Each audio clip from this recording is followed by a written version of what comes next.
Pozdrav dragi Frankoležani, ovaj video posvećen je trećem danu naših radionica u okviru obeležavanja Nedelje sećanja i zajedništva.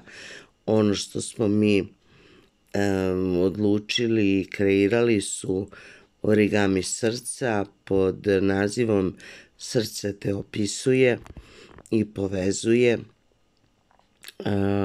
Upotrebili smo neke od najlepših prideva za opisivanje karaktera, ali kako su naši đaci kreativni, srce su kreirali za jednog nastavnika, a pismo srce za druga, drugaricu, ali i roditelje, i to najčešće majku.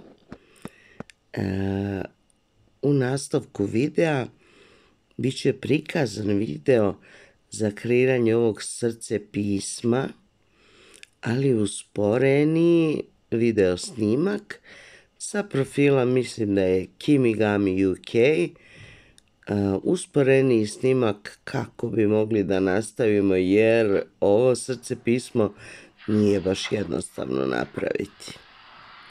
Eto, uživajte i pokušajte i vi da